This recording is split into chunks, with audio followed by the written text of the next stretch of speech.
बताएंगे आज पत्रकार परिषद किस विषय को लेकर की गई?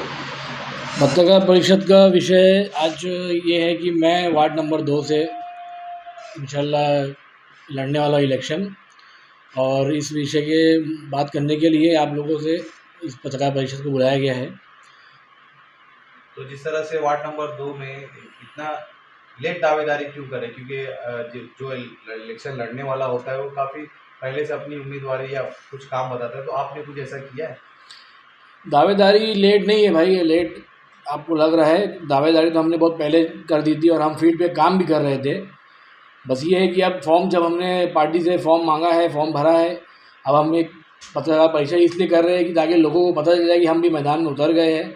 और रही बात काम करने की, तो हम पिछले कई सालों से फील्ड पे काम कर ही रहे हैं। मोहल्ले में जो लोग, यहाँ के लोग हैं, नागरिक जो यहाँ के स्थानिक लोग हैं, वो जानते हैं हमको अच्छी तरह से, और हमने जो काम किया है वो भी उनको अच्छी तरह से पता है कि हमने क्या क्या काम किया है वार्ड में, और क्या आगे हमारी क्या रणनीति है और क्या करने वाले हैं। तो जरा अपने काम के बारे में बताएंगे कि अब तक आपने क्या क्या काम किया है और आने वाले समय में क्या काम करने वाले हैं?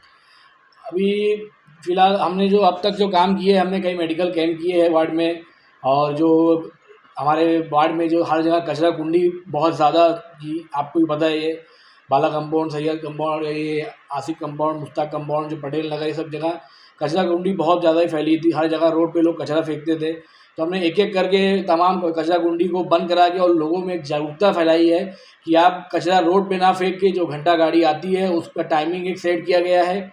हर एरिया में अलग अलग टाइम सेट करके उनको बात करके कचरा गाड़ी वालों से, और पब्लिक में अवेयरनेस करके लोगों को ये अवेयरनेस कराया गया है कि कचरा जो आप रोड पे ना फेंक के कचरे की गाड़ी में फेंकें, ताकि अपना मोहल्ला अगर साफ़ रहेगा तो स्वस्थ रहेगा। क्योंकि अगर मोहल्ले में गंदगी रहेगी तो कहीं ना कहीं वो गंदगी आगे हमारे ही घर जो लोग हैं, मोहल्ले के बाल बच्चे हैं, बूढ़े हैं, माँ बहनें हैं, और जो लोग हैं जवान लोग, उनको ही तकलीफ होने वाली है, क्योंकि गंदगी से ही बीमारी फैलती है। तो आपका मैनिफेस्टो क्या होने वाला है इलेक्शन को लेकर? हमारा मैनिफेस्टो देखो ये है कि अब तक जो काम वार्ड में हमने किया है, ना पद पे रह के हमने जो जो काम किया है, उससे ज़्यादा काम करने की हमारी इंशाल्लाह इच्छा है, और करेंगे इंशाल्लाह काम। और ये हम कोई पेपर पे बोलने वाली बात नहीं है, ये हम दावा ठोक के कहते हैं कि इंशाल्लाह हम चुन के आएंगे तो वार्ड में जो जो सिर्फ रोड बनाने का काम और गटर बनाने का काम नहीं, वार्ड की हर गली गली, हर कोने कोने तक काम करने का इंशाल्लाह हमारा इरादा है। और आज जो आप देख रहे हो वार्ड में हर जगह गटर खुदी है, गटर टूटी है, संडास का प्रॉब्लम है, ये प्रॉब्लम गंदगी है, तो ये सब चीज़ हमको साफ़ कराना है। और साथ साथ में हमको सिर्फ ये काम के अलावा हमारे को जो वार्ड में बेरोज़गारी है उसके लिए भी हमको मेहनत करना है। गवर्नमेंट की आज आप देखने जाओगे तो गवर्नमेंट की इतनी स्कीम्स है जो जिसके बारे में आज हमारे वार्ड के, हमारे शहर में लोगों को पता नहीं कि गवर्नमेंट की कितनी स्कीम है जो जिसमें रोज़गार मिल सकता है, इंसान खुद का कारोबार कर सकता है। मगर वो स्कीम जो नॉलेज किसी को है नहीं, क्योंकि कोई इतना उसके ऊपर वर्क करता नहीं है। और हमारा ज़्यादातर ये टारगेट चल रहा है कि उस स्कीम को, जो भी पॉलिसीज़ है गवर्नमेंट की, जो रोज़गार के लिए है और जो कारोबार करने के लिए जो गवर्नमेंट से लोन मिलता है, जो सब्सिडी मिलती है, उसके ऊपर भी हम इंशाल्लाह काम करेंगे। और हमारे वार्ड में जितना ज़्यादा हो सके उस स्कीम की पॉलिसी का हम लोग काम करवा के लेंगे और लोगों को उसका फ़ायदा दिलवाएंगे इंशाल्लाह। किस पार्टी की तरफ आपका ज़्यादा झुकाव है और फाइनल का क्या कुछ फाइनल हुआ? फाइनल देखिए, पैनल तो अभी तक फाइनल नहीं हुआ, वो पार्टी हाईकमान फाइनल करेगी। और हमने समाजवादी पार्टी से इच्छुक, मैंने फॉर्म भरा है, और जो भी पार्टी का ऑर्डर रहेगा उस ऑर्डर को हम लोग फॉलो करने वाले हैं, क्योंकि हम पार्टी से जुड़े हुए थे साल से, तो हम पार्टी का ही हाईकमान का जो भी ऑर्डर रहेगा उनका फॉलो करेंगे। तो क्या लगता है आपको, उम्मीद है कि समाजवादी से टिकट मिल जाएगी, क्योंकि काफ़ी लोग इस लाइन में हैं? देखो भाई, उम्मीद पे दुनिया कायम है, इंशाल्लाह हम लगे हुए हैं, और हाईकमान को लगेगा कि हमारी सेवा जो हमने अब तक की है और आगे भी हम सेवा करने लायक है, तो इंशाल्लाह ज़रूर हाईकमान हमको देगा और चुन के हम इंशाल्लाह आएंगे।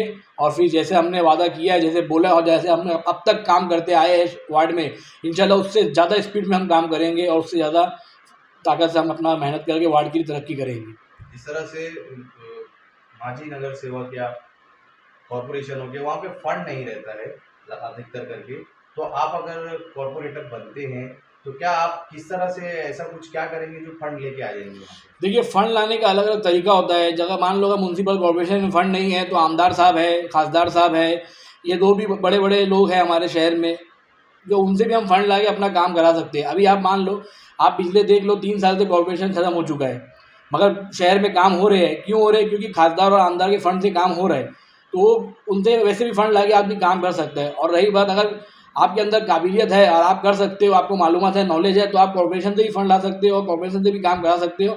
और नहीं वहाँ पे फंड है तो आमदार और खासदार तो बैठे हैं काम करने के लिए और लोगों को फंड देने के लिए। एक्सप्रेस न्यूज हिंदी पर वीडियो देखने के लिए करें लाइक, शेयर और सब्सक्राइब। बेल आइकन दबाना ना भूलें।